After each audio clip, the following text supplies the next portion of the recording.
Hi, hello everyone. This webinar is being recorded now.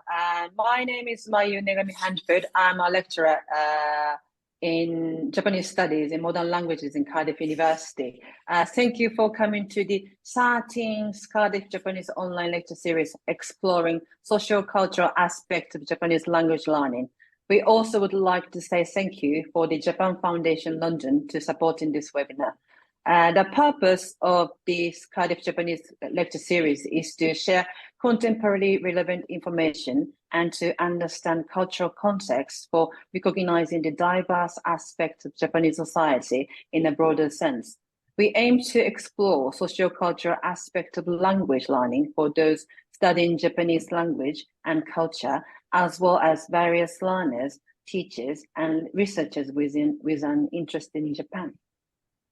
The 13th Cardiff Japanese lecture series today, this time with Mr. Dogen, a Japan-based YouTuber known for comedy sketches and Japanese language education. Today's webinar is going to do the Q&A session with Dogen about Japanese language learning, answering the questions that we have received from the audience in advance. If time permits, we will also be taking more questions today during the webinar. While the webinar, you can give us your questions regarding Japanese language learning using the Q&A function. Please type the question in the Q&A box. Then after the first question time finishes, we will review these questions. You can upvote other audience questions so that we can prioritize the question. Please do not type your question in that chat box. And also in the webinar, all your microphones will be muted.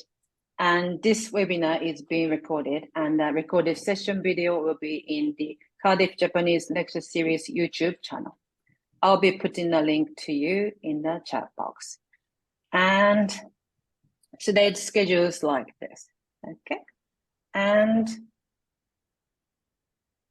I know many of you are devoted Dogen-san's fans, so maybe there's no need to introduce Dogen-san to you by myself, but let me have a brief time to introduce Dogen-san here. Standing at the crossroad of comedy and Japanese phonetics, Dogen is known for his humorous YouTube sketches tackling Japanese culture and life in Japan, as well as for his proficiency with Japanese language. Originally from the United States, he graduated with a degree in Japanese linguistics after studying abroad for a year in Tokyo. Following graduation, he returned to Japan in 2009 as a JET program participant with a placement in Oita Prefecture that eventually led to him working in administration at a university in Oita. He began to create content for YouTube in 2016, starting what has become a channel with more than 71 million views and more than 570,000 subscribers around the world. And now based in Beppu, Oita, he also teaches Japanese phonetics and pitch accent online and has digitally published multiple anthologies and works of short fiction in Japanese. So let us now turn to Mr. Dogen. Hello, Mr. Dogen. Hello. Can you hear me? Hello. Nice to meet you. Nice to meet you. Am I up on screen now? I think so, yeah. Yes, okay. Everybody's nodding their heads, so I think so. That's great. So okay, great. Thank you very much. Thank you so much for giving this opportunity today. Oh, yeah. Thank you very much for inviting me. I'm super happy to be here. And I see a lot of these questions that you've provided with me. A lot of these are questions that I had early in my Japanese studies. So hopefully I can be of some assistance to many of the students that are watching right now. And again, just thank you very much for the invite. I'm really happy to be here. Thank you so much. Yeah. Should I get into the kind of self-introduction, the second? Yes, please. Yes, please. Yes, thank you very much. So I was asked to talk a little bit more about why I started studying Japanese. So kind of my kikkake, the reason that I got into Japanese studies. And a lot of people I know these days, and maybe for the past 20 or 30 years or so, one of the main reasons has been anime. anime was one of the reasons that I started to get into Japanese, but it actually wasn't the main reason. For me, actually, the main reason I got into Asian culture to begin with, and later into Japanese specifically, was martial arts. I was a big Teenage Mutant Ninja Turtles kid when I was very young, 5, 6, 7, 8, 9, 10 years old. And when Crouching Tiger, Hidden Dragon, a Chinese movie, came out when I was probably in my early teens, maybe 10, 11, 12 years old, that movie just blew me away so much. I was very much a ball sport kid growing up. So I played basketball and soccer and baseball, all the American sports, but there was something about martial arts that I thought was so captivating, so interesting. And when I saw that movie, it just blew my mind. And I had a cousin at the time who was very into Asian music. And of all the Asian music genres that he listened to, his favorite was J-pop. And so as I was getting into Asian martial arts, he was kind of sharing some of these musical artists that he was discovering at the same time, Ayumi Hamasaki, Utada Hikaru. And he was like, you got to listen to this music. It's so amazing. And so I started listening to some of that. I started to get into kind of Japanese punk rock.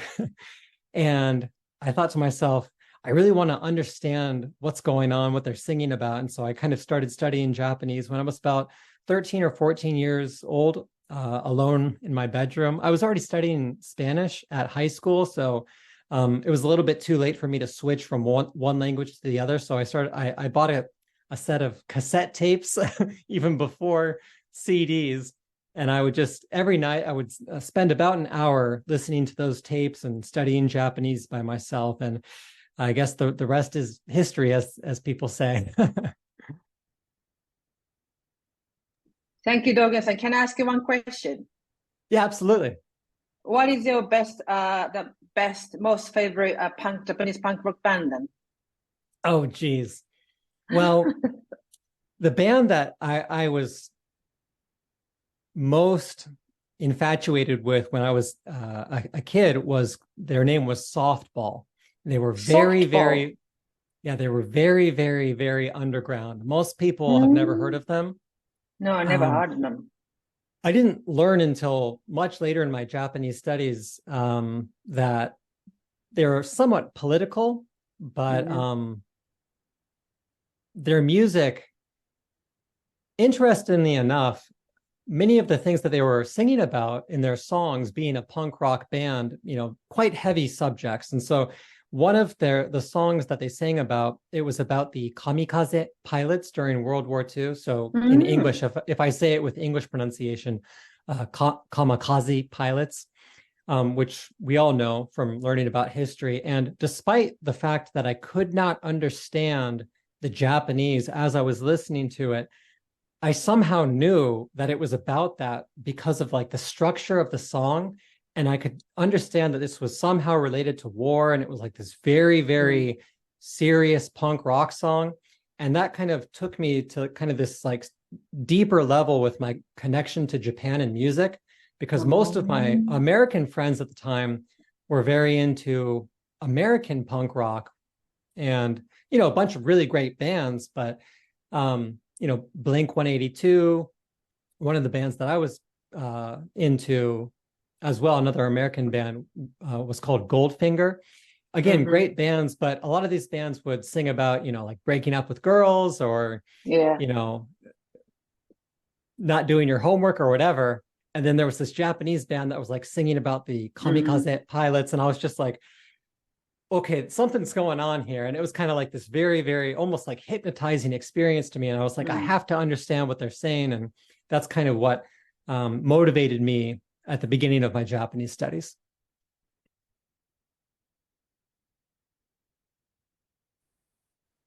Can you hear me? Yeah, there's a little bit of cutting out, but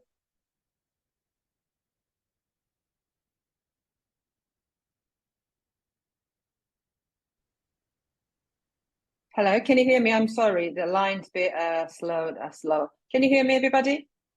Sorry about that. Yes, yes. Thank you, Dogen. I have never heard that the band softball and also Mhm. Goldfinger. So I might have to check them later. Yeah, thank you so Please much. do. Yeah, Both, yeah. yeah. Yeah, I'll check them. Softball. That's not interesting name as well.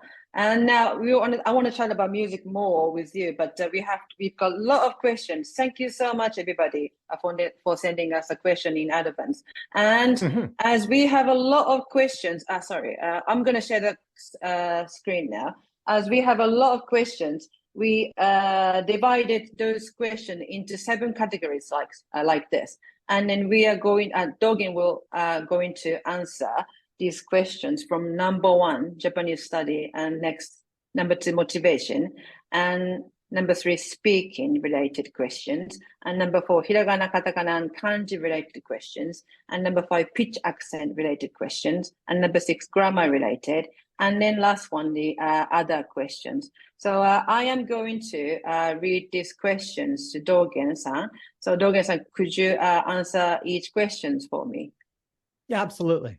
Okay, so I'm gonna stop sharing here because everybody I want to see Dogensen's face. So could you hold on a sec? Okay, so now let's move on to the let's start from the Japanese studies related question. Okay, so Okay. I'm gonna read this. During the beginner to intermediate stage of learning Japanese, which areas of learning should emphasis be put on most? So this is a little bit of a tricky question because I think that the best advice that I can give is, and this becomes a little bit even truer, more relevant the further you get down into your Japanese studies, but a lot of it comes down to how you want to use your Japanese in the future. When I started studying Japanese, I knew basically from day one that one of my goals was to sound as close to native as I possibly could. And because of that, I put a big emphasis on speaking fairly early on. And I do think that if you are interested in sounding as native as possible, that speaking is one of the things, well, speaking, you're going to be able to learn the most about how to speak like a native by listening to as much native speech as possible initially.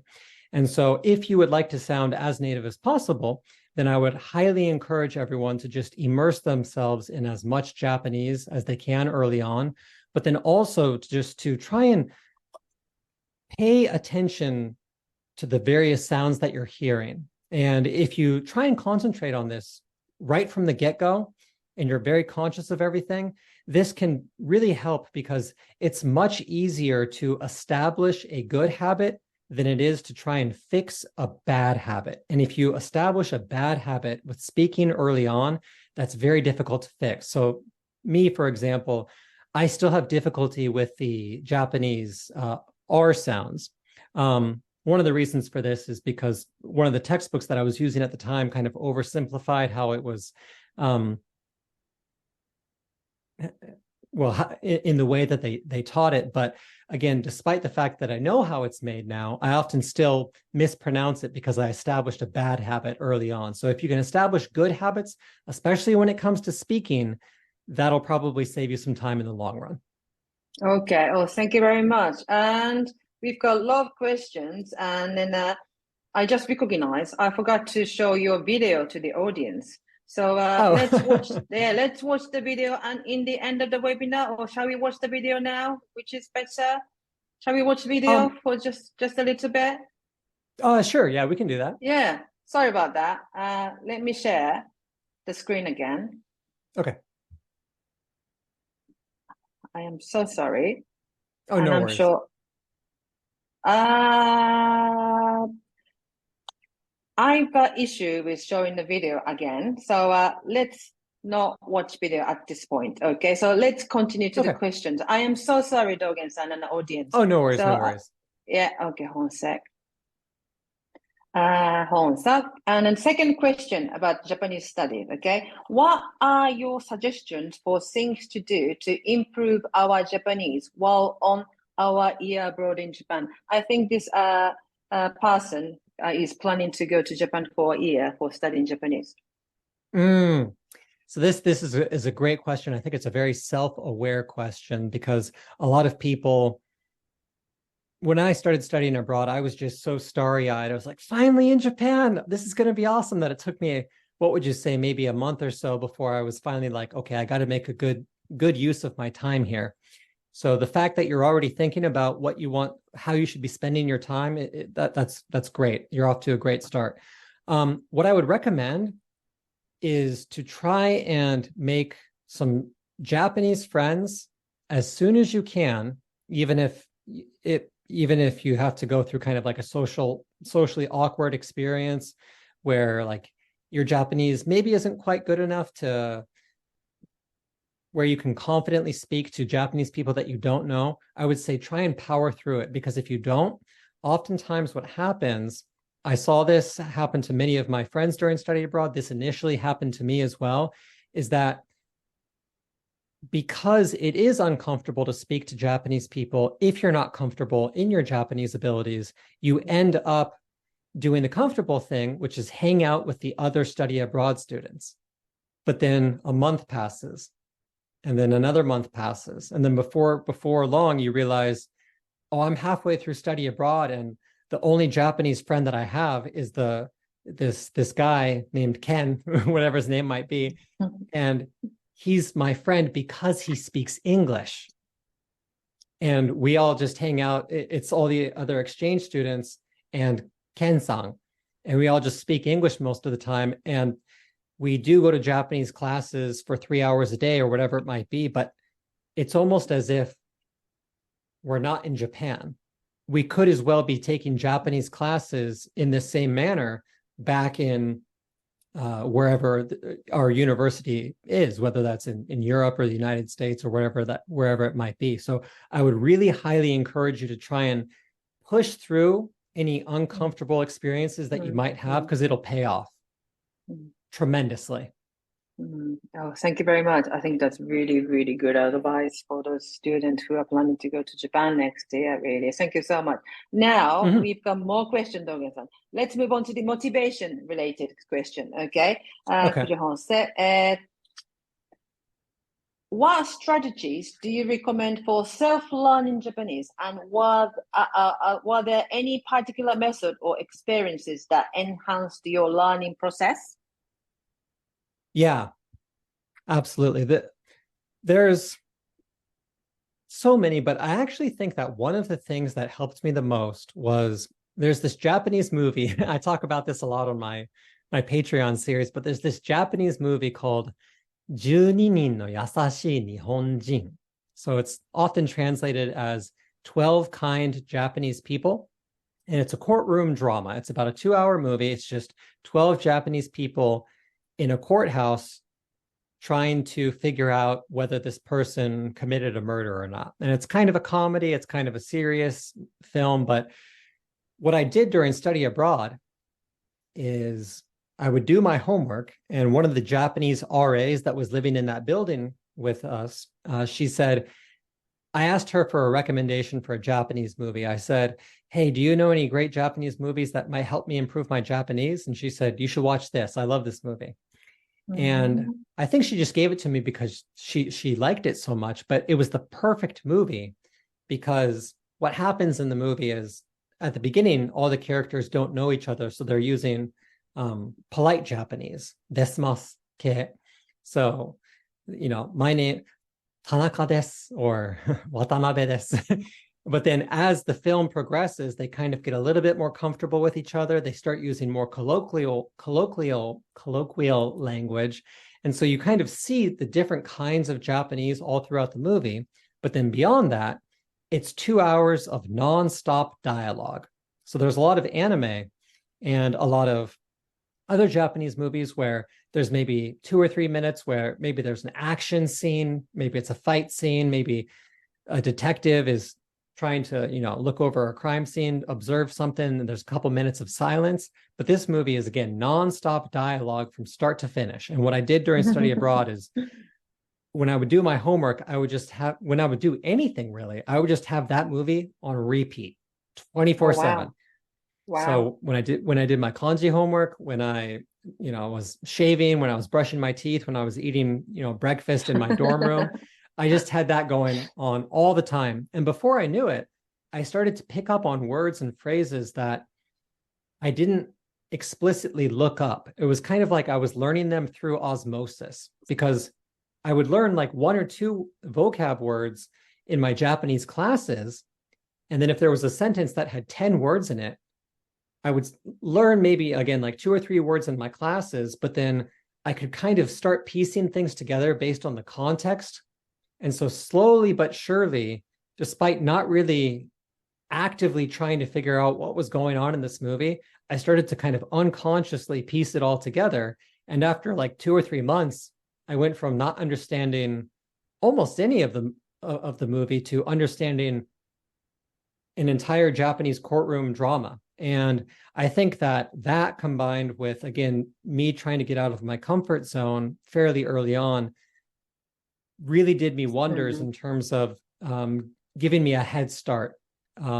Because again, I saw a lot of my friends that would kind of do the bare minimum in terms of studying, and they ended up hanging out again with the other exchange students. And especially when it comes to study abroad, that time goes by really, really quickly. So if you're trying to make the most of it, try and get started day one. It'll make a big difference. But again, immerse yourself in as much native Japanese as possible. I still recommend that movie. Again, it's called 12 Kind Japanese People. That made a tremendous difference for me. Okay, so I'll ask my colleague Yuko to type that title in the chat box. So please, audience, you can check that. You can refer to the title that you'll see in the chat box now. Okay, so we've got more questions. So let's move on to, we might come back for the question motivation later, but let's move on to speaking question, Dogen. Is that okay? Yes, absolutely. Yeah, okay, so, oh, this is quite interesting. There are many fun ways to improve spoken informal Japanese, but is there a fun way to study Keigo that you can recommend? Well, it's not the most fun, but I think it is the most effective, and it can be fun in retrospect. And what I mean by that, the method that I use is to make a bunch of mistakes. And what I mean by this is that when it comes to Keigo, I think there's kind of this, what would you say, attachment, almost like bias that people have towards it. It's like the very, very, very important, distinct thing about Japanese. And it's kind of okay if I make mistakes with the other bits of my Japanese. But when it comes to Keigo, like I got to be really sure that everything is perfect and that my Keigo is all, no mistakes or anything like that. But if you have that mindset, then you'll probably kind of freeze up when you actually start to try and speak Keigo. And the reality is that a lot of Japanese people as well often have trouble speaking Keigo. Like if you type in Japanese in Google, like, how do I say this in Keigo? It's like just Japanese people talking to each other because they don't know whether the Keigo is correct or not. So there are many different kinds of Keigo. There's kind of like overlapping Keigo where you're using two forms of Keigo at the same time. And it's like, is it a mistake? Is it not a mistake? But again, the approach that I recommend is just to go into it under the assumption that you're going to make a fool of yourself, that you're going to make a ton of mistakes and that people are going to laugh at you. But if you have these embarrassing moments, it's actually one of the most, what would you say, powerful, productive experiences that you can have while learning Japanese, because when you have emotion, especially a negative emotion like embarrassment or a feeling of like failure or you didn't succeed, it's very difficult to forget that. And what that means is that you're probably never going to make that same mistake again. So you want to make a ton of mistakes in front of as many people as possible. And it's great if you do it with Keigo as well. I mean, this goes for all forms of spoken Japanese, but I think for Keigo in particular, again, you can't have this mindset of, well, Keigo is this other thing and I can never make a mistake. you got to be willing to make a ton of mistakes. And the more mistakes that you make, the more memories that you have, that you will have, which, what would you say, serve as a foundation for actually correct Kegel going forward. So. Okay. Yeah. Making mistakes good, right? Absolutely. Yep. Yeah, I always say that to my a student in my class. But more question. How long did you study before you felt genuinely confident in conversation? And bracket, I'm a big fan of your work. Smile. Well, thank you very much. I actually have this strange experience when it comes to this question. It happened to me while I was doing study abroad. So in Japanese universities, the spring break is, well, at least at the Japanese university that I studied at, and I think that this is pretty normal, is quite long. So back at my own university back in the States, it was like maybe 2 or 3 weeks. But in Japan, I believe that it was almost 2 months. And so I think it started around late February, could have been maybe mid-February, but I arrived in Japan in early September. I thought I knew a lot of Japanese, but I arrived in Japan and it felt like I don't understand anything that anyone's saying. And so I tried to study very hard, as hard as I could, basically, for those first several months, basically until spring break. And I tried to use as little English as possible. Again, I tried to make as many Japanese friends as possible. And I listened to that movie nonstop all the time. But then that same cousin that I mentioned earlier that was really into J-pop, he was actually living in Kobe at the time as an English teacher. And we had never met in Japan, despite the fact that we had grown up basically together and met many times all throughout our youth. And he was like, you got to come out to Kobe. It's completely different from Tokyo. You'll have a great time. Come visit me. And I was like, okay, when it's spring break, I will. And this was like the one time during study abroad, I went and I visited him for probably about a week, maybe 10 days. And it was like the only time again during study abroad where I thought, it's okay if I use nothing but English during this week. I've been studying really, really, really hard. And so for 1 week, I was like, okay, I'll use a lot of English with my cousin because of course he's my cousin. We grew up speaking English to each other. But then this really weird thing happened where when I was on the train ride home,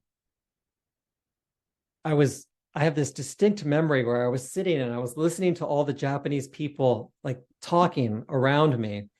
And up until that point, I felt like I had to really concentrate to understand what people were saying and that I didn't really have any confidence in my Japanese.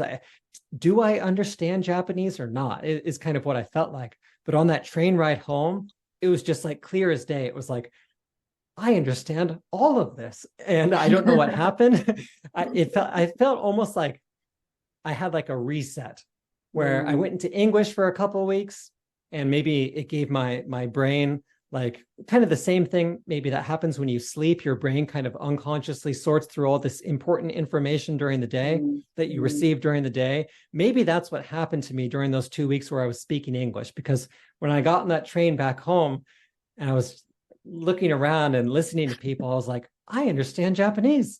This is so strange. So in that sense, it took me about a couple of years of on and off study during my teens, and then 1 year of study at my home university before going to study abroad. But at my home university, again, it was like, maybe 1 hour a week, or sorry, 1 hour a day for 3 days, 3 or 4 days a week. But then study abroad, those first 6 months were really, really intense. So probably all of that combined, maybe 1 to 2 intense years of studying Japanese. And then that's where I felt like now I can understand Japanese. That's very interesting. 1 or 2 years of intense Japanese studying and 2 weeks of only English weeks, and then you had a idea on the train. That's great. Oh, thank you very much. So let's move on to hiragana, katakana, and kanji related questions. Could you hold say hiragana, katakana? Where is it? Okay. So, okay. Do you think learning kanji first and learning other things later by reading is an effective method? Well, I think that it depends on how you are studying kanji. There's kind of a kanji section here, so but I kind of see a couple of questions that are related to what do you think is the best way to study kanji? How does it relate to your learning Japanese process, holistically speaking? And when it comes to kanji, I actually have kind of a different approach than most people. It's funny though, my friend Matt versus Japan, who some people watching might know as well, he's got better Japanese than I do. He's also a YouTuber, an American YouTuber, but we kind of have the same experience when it comes to studying kanji. And what that is rather than studying kanji in isolation and writing each one of them down, like, okay, this is the kanji for sun. I'm just going to study the kanji for sun, and it has like this reading, ni, as in nichiyobi or nihon, but then it also has this other reading for he. Again, as in, well, they both mean sun, but anyway, rather than studying that way, again, this kanji, these multiple readings, what I ended up doing is I started studying individual words, regardless of whether those words had one kanji or two kanji or three kanji or however many kanji it might be. And I never really studied kanji explicitly. Of course, I did in my Japanese classes, but I really kind of just did that to, what would you say, pass the classes. It wasn't like the thing that I was putting a lot of time and effort into. But there was a period of time where I was trying to learn as many Japanese words as possible. And during that period, I just had maybe like 1,000 flashcards, 1,000 different Japanese words. And despite not knowing that many kanji at the time, by going through that deck of words, I started learning the various readings for kanji and the various meaning, well, the meaning for different kanji as I was learning words. So I wasn't studying kanji explicitly, but I was learning kanji at the same time I was learning words. So I would see, for example, the flashcard for the best, saiko, and then the kanji for the worst, saite or saiyaku, and then I would see the first, saisho. And again, kind of through osmosis, I wasn't studying the kanji sai explicitly, but I kind of started to see, oh, okay, this means kind of like the most. And then one of the other words that came up was motomo, which means the most, and also has that same kanji. So I was never writing them down and studying them in isolation, but I was picking them up. And that worked tremendously well for me. And one of the things that I've seen a lot of my friends do, friends and other people that are around me that have studied Japanese, is they do spend a lot of time studying individual kanji and writing like an entire page of the same kanji, writing the same kanji hundreds of times, literally, only to eventually forget it 2 or 3 years later, which is quite unfortunate. Again, they can still read it, but maybe not necessarily write it anymore. And I think if we're all going to get to this point, just like Japanese people, where you can read basically all kanji, but you have a little bit of trouble when it comes to writing them, then it may be more effective, depending on your goals, to just go straight from to kind of leapfrog kanji in isolation and go straight to vocabulary and learn kanji through osmosis. But that may be a controversial opinion, so take that with a grain of salt. Thank you very much. And one more question about the writing. Okay. Sure. How can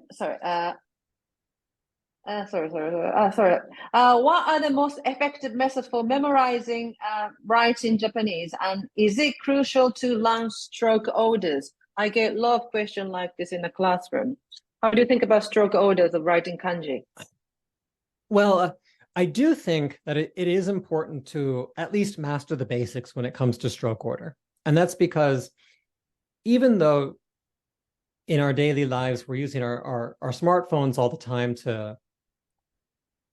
our smartphones or our computers to type kanji, there are still instances, and there will always be instances where you still need to write some kanji or some hiragana or some katakana. And when you do know the basics, it helps tremendously. So even if what you have to do is look up the kanji on your phone in order to write it down, if you know the stroke order, it'll make that process a lot easier. Because if you don't even know the stroke order, then you kind of don't even know where to start when it comes to like, how do I write this? You kind of see it, but then you don't really have like a reference point. Do I start here? Do I start here? You're not anchored, so to speak. But if you know the stroke order, it's kind of like, oh, okay, right, here, here, here, here, here, here. Okay. So it definitely is worth it to master basic stroke order. And it's fairly easy once, I mean, you can learn basic stroke order in not that very, very long, not that fairly quickly. And I also think that when it comes to writing in general, my experience is that there have been multiple times in the past where I did need to suddenly have to write a ton of kanji that I had forgotten how to write quickly. Most of these came in the form of job interviews where I was very confident in my Japanese speaking abilities, but then at the end of the interview, they said, okay, so at the next interview, you pass this one. At the next interview, we're going to have a written exam in Japanese. So just be ready for that. And I was like, oh my God, I've forgotten how to write like all of the kanji that I've studied. But because I did know basic stroke order, basically what I did is I took that week and I spent about maybe 2 or 3 hours a day, because getting a job is very important. And I just dedicated that to trying to remember as many kanji as possible. And I basically remembered how to write all of the 1,000 or so kanji that I had forgotten how to write. And so again, if you get the basics, if you get that into your bones, into your muscle memory, then that's just a good skill to have. That will never hurt you. That said, again, it is, I think, important to be realistic and to realize that even Japanese people often do forget how to write kanji. So, don't beat yourself up too much if you forgot how to write the kanji that you learned 2 weeks ago, because this is regular. This happens. It's very normal. Thank you very much. So we need to move on to the question related to pitch accent now. And we have several questions, so we have to speed up a bit, but let's do it. Okay, so what made you so interested in pitch accent and helping people with it? Okay, so I'll try and answer this quickly. At the same time that I was taking my Japanese 101 class at university, I was taking a linguistics 101 class at university. And in this linguistics 101 class, they talked about phonetics and phonology, and which is basically the study of the sounds of of languages. And one of the things that they talked about was stress accent languages like English and pitch accent languages like Japanese. And I remember when my professor in my linguistics class said that, he said, well, of course, Japanese is a pitch accent language. And I thought to myself, well, hold on a second. No one has ever told me that Japanese is a pitch accent language. What does this even mean? And I went to my Japanese teacher, and she basically said, oh, yes, it's true that it's a pitch accent language, but it's something that we don't really cover in the curriculum, and people will understand what you're saying anyway. So it's not terribly important. But again, because my goal from a very young age was to sound as native as possible, I thought, well, if this is a fundamental part of the language, it's important for me to understand what this is and to try and at least master it. If this is, again, akin to stress accent in English, then it's very important. And So I went in with that mindset. I went to the university library and I checked out a book on Japanese phonology. And sure enough, it did have a big, thick section within this book. Of course, there was a section about pronunciation, but then there was another section equally big dedicated to pitch accent. And it was, again, 50 pages of things that no one had ever even scratched the surface of, no one had ever even mentioned in any of the Japanese textbooks I'd ever come across at that point, or any of the Japanese classes or teachers that I had come across either, unless I asked them about it. And so I thought it was so strange that no one was talking about this. And the more I learned about it, the more I realized that this is very important if your goal is to sound as native as you possibly can. And I want to stress that because it is very true that people will generally understand what you're saying, even if you haven't studied pitch accent. But it's also true that learning pitch accent will fundamentally change the way that you hear and thus speak Japanese as well. And so as soon as study abroad started, the first thing that I did at Keio University is I bullied my teachers into teaching me pitch accent. Every single class that we had, every time we learned a new word, I said, what's the pitch accent of this word? And it got to the point where my teacher was so annoyed with me that she said, okay, I'm going to set up a separate class for pitch accent, and you and anyone else that's interested can take this kind of separate course. And apparently it's still going today. And I remember going through that course, and every single day it was just like a revelation. It was, I thought I was saying this right, where I was saying it completely wrong. And I had no idea that I was saying it wrong. And there were so many instances where I could understand that what she was saying and how I needed to say it, but I couldn't say it. And I had to go through this like phase of, again, breaking these bad habits that I had established early on. And again, one of the parts of the question was, why are you so passionate about teaching pitch accent? And it's because I want to help as many people avoid creating the same bad habits that I had when I was learning Japanese. And I want people to at least know that there's this element of Japanese called pitch accent. And if you're interested in it, and if you're interested in sounding as native as possible, I strongly believe that studying pitch accent will make a tremendous difference in how you sound in the long run. And learning even the basics will make a massive difference. And so, well, maybe that's good for the question for now, because I see that there's a couple additional questions when it comes to pitch accent. Yes. Yeah. So for people who have started learning Japanese, would you say intonation is important to learn in the early stage or later ones? I hear this question a lot in the classroom. Right. So this is kind of a tricky question to begin with, because to be very precise, intonation is a little bit different from pitch accent. And what I mean by that is if I have an English word such as university, the English is, again, a stress accent language. And the accent in the word university is a stress accent, and it's on the ver, again, as in university. We stress that part of the word.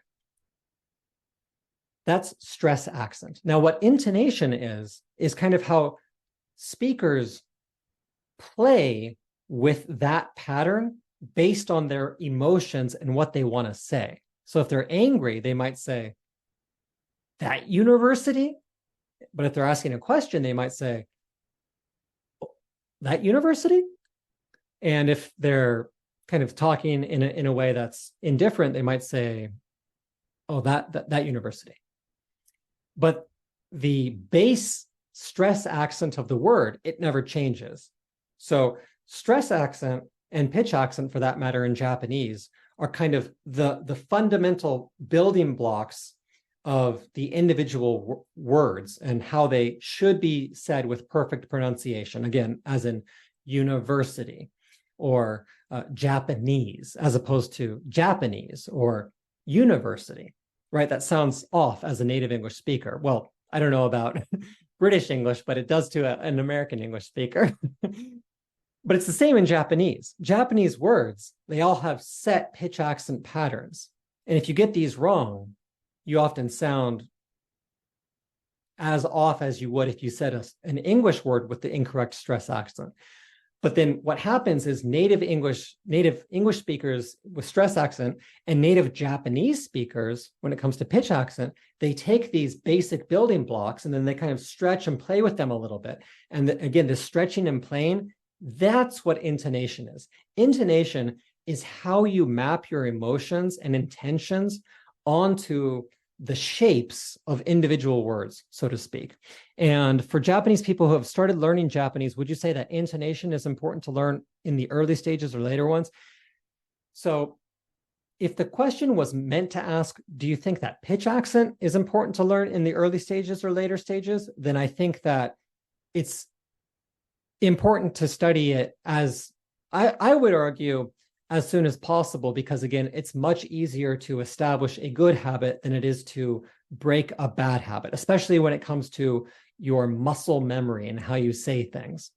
I've personally found it easier to fix, what would you say, errors with how I write kanji and stuff like that. But when it comes to pitch accent and pronunciation for that matter as well, again, I still have things that I struggle with because I kind of didn't do the best thing early on.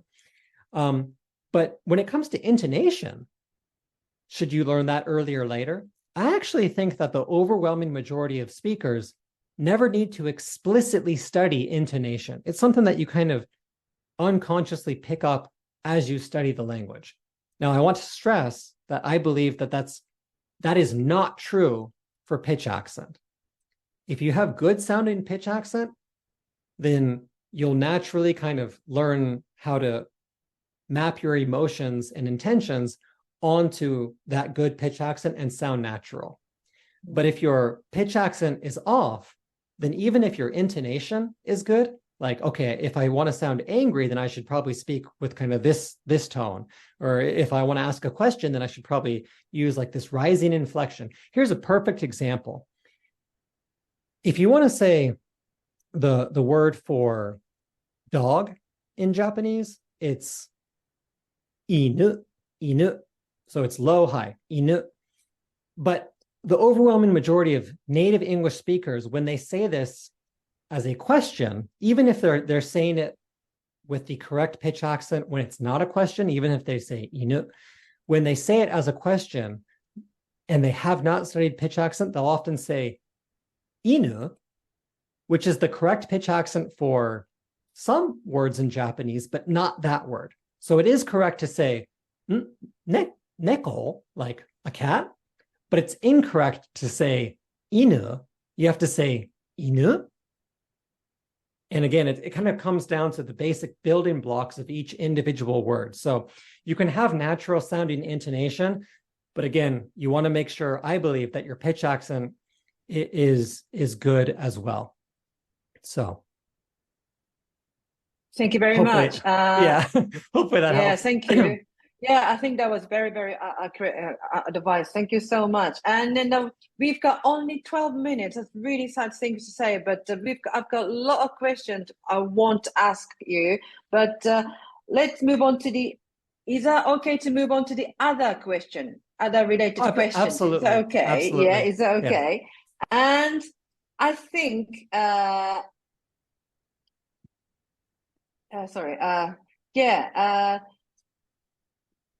had this question a lot. To practice, I would like to speak Japanese with people, but I am not able to go to Japan right now. How could I find contact?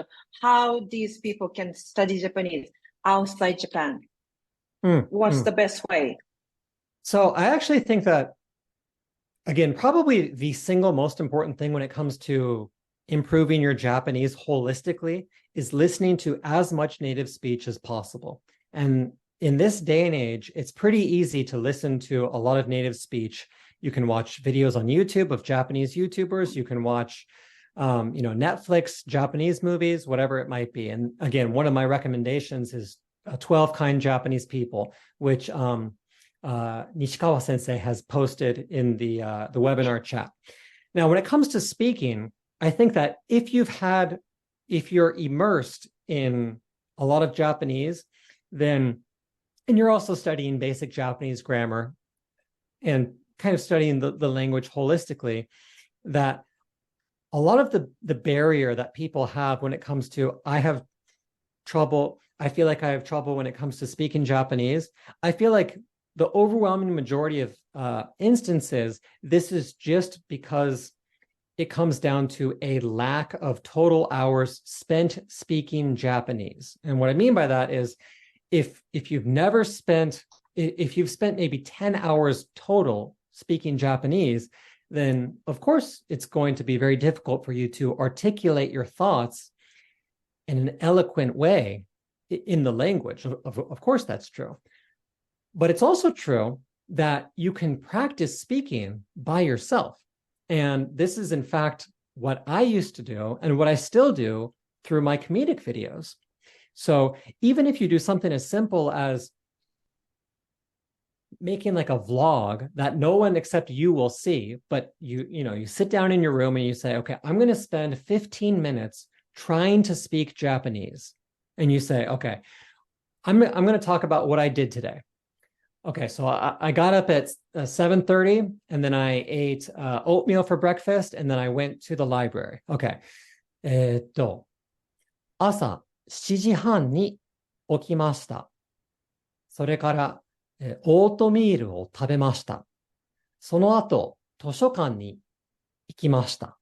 Even if you start simple like this, if you regularly engage in this, it will make a tremendous difference over time. Because again, a lot of people just suffer from not regularly trying to articulate your thoughts in Japanese, but you don't have to have a Japanese speaker listening to you in order to actually practice that.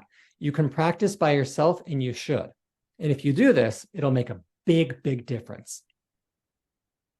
Thank you very much. Yes.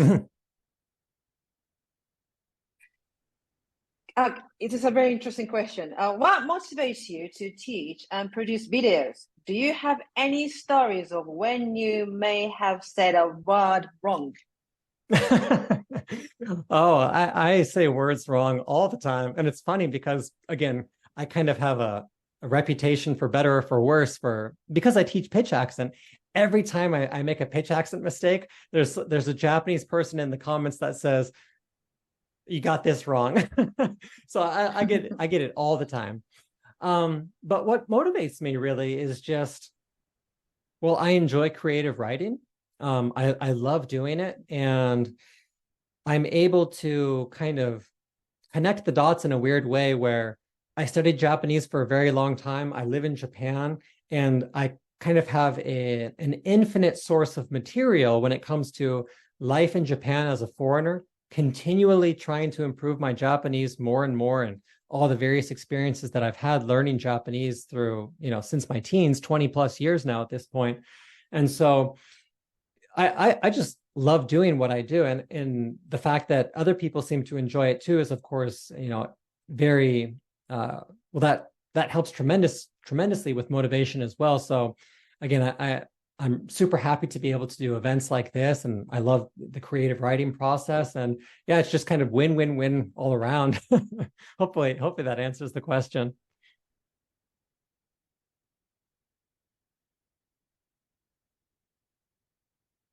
Uh-oh, did Mayu Sensei? Oh, okay.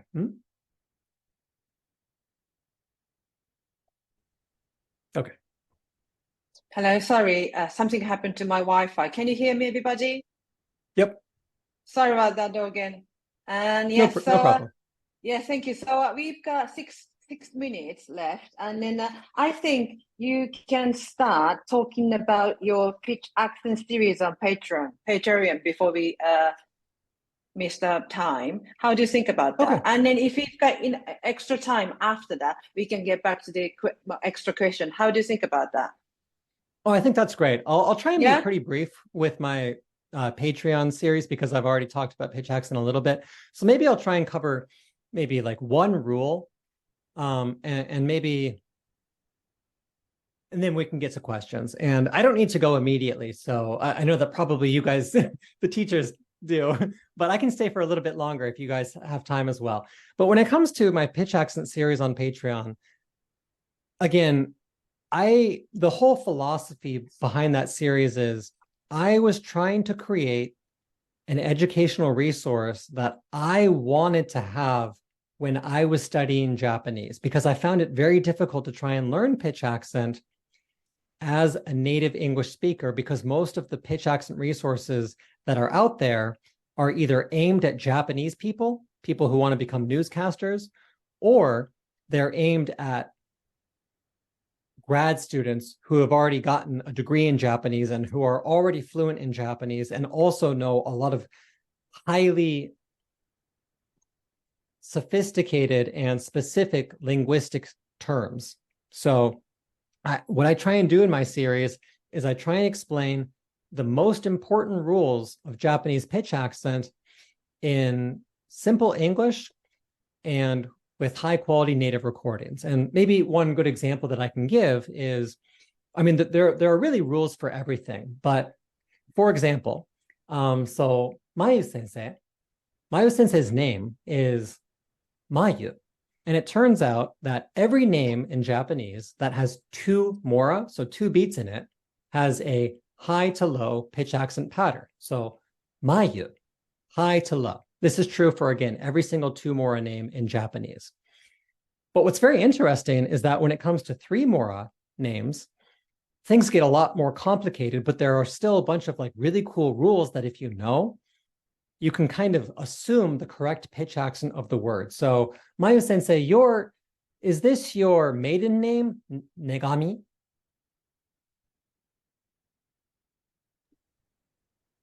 Yes. Can you hear me? Okay. Hi, Yes. hi, so this. Hi, so this. Oh, okay. So, so this would be your last name in Japanese. So, but what I'm going to do is speak about it as if it was a first name, because there's a rule when it comes to first names that's super interesting. And this is that most girl names in Japanese that end with mi are flat. So we just talked about how two mora names, they tend to be high to low, as in Mayu or Bina or Sako, or whatever the name might be, Yuko. But when it comes to names that have more than that, girls' names, if you have a name like Harumi, it's not Harumi, it's Harumi. And it's not Hiromi, it's Hiromi. And it's not Natsumi, it's Natsumi. And you can know this just by knowing this rule that, oh, okay, well, this name is a female name that ends with me. Generally speaking, names that are female names that end with me and have three mora, they're going to probably be flat. And there are just dozens and dozens of rules like this that if you learn like one rule a week, or maybe two rules a week, if you're trying to go kind of quickly, will make all the difference in the world. Another one of the questions that I got that we didn't cover, but it came down to grammar was, are there any discernible rules / logic to the formulation of compound words, such as yobidasu, omoikomu, koekake, hikidasu, oitsumeru, etc.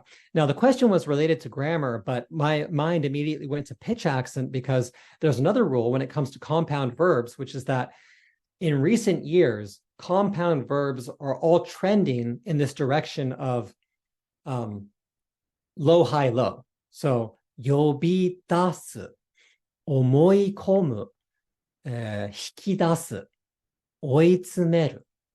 And some of these words have older pronunciations as well, where they're a little bit different. But again, the newer pronunciations are all, they're called nakadaka pronunciations, meaning that, again, there's an accent somewhere in the word. But this is just another example of how if you know one rule, you can immediately know the pitch accent of all these different words, and you don't have to look them up one by one. You can learn one rule that might cover 10 words, but then there are some rules that might cover 100 words, or in some cases, hundreds of words. And I try and summarize these as simple as possible and give examples of this in my series on Patreon. So yeah, I would highly recommend it to anyone that's interested in as sounding as native as possible. That's patreon.com/Dogen. But maybe we can get back to the other questions now. That was a pretty big plug. Okay, Dogen, thank you very much. Is that okay to have one more question? Is that okay? Oh, yeah, absolutely, absolutely. Yeah. So sorry about it. It's 1 o'clock. But so how do you love grammar? One more question. How do you? Lots of people hate grammar. Yeah. So can you hear me again? Oh, yes. One of the things that I talked about earlier when it came to keigo was how having embarrassing experiences can help you actually remember keigo, because if you have emotion attached to the memory, you're more likely to remember in vivid detail what happened and therefore not make the same mistake again. And along those same lines, I know that grammar can be very difficult to memorize because there are so many grammar points and many of them are kind of very nuanced.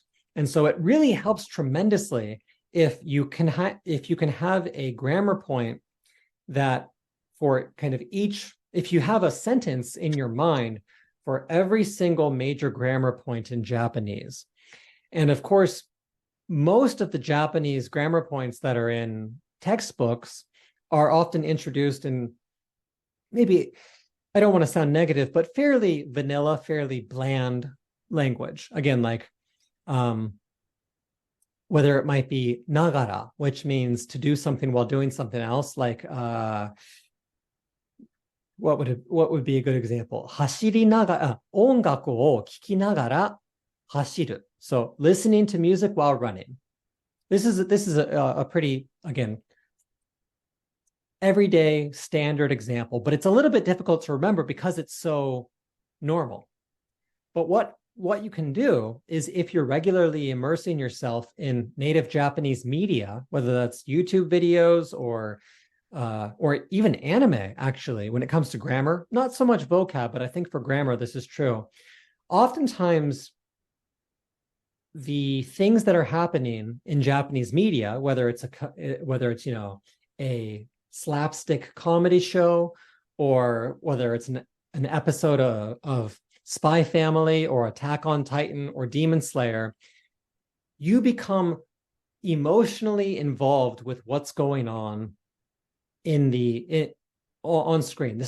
We're hardwired as humans to get emotionally involved in story. And so if you can learn Japanese grammar at the same time that you immerse yourself in as much Japanese media as possible, you're more likely to be able to connect one of the grammar points that you learned from your textbook to something that someone said in one of these various movies. And so earlier I talked about how I would listen to that Japanese movie, Juninin no Yasashi Nihonjin, all the time. And it had this profound impact on my Japanese. And the reason for that is because I was picking up on examples of all these grammar points that I was learning in my textbook in the movie.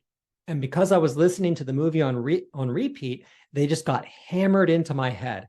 And I can still remember like almost all of the dialogue of the movie. And because it's 2 hours of nonstop dialogue, it's like I have a library of example sentences that I'll never forget because I've listened to it 100 times of all the basic Japanese grammar points. So again, try and find an example in Japanese media of the grammar point that you're having trouble memorizing. Okay, thank you very much, Dogen-san. It's 4 minutes past 1 o'clock. I am so sorry, but we need to go. And then oh, okay. I'm so sorry for taking up so much time. No. We would love to chat with you about Japanese learning, but we've got limited time. So thank Thank you so much, Dogen-san, for today. I think all the audience are so happy to see you, and we have learned a lot from you today. Thank you so much. Yeah, thank you so much for inviting me, and I'm terribly sorry for spending so much time on each question. Hopefully, we can do this again in the future, and maybe do direct answers for any question for any people that might be watching.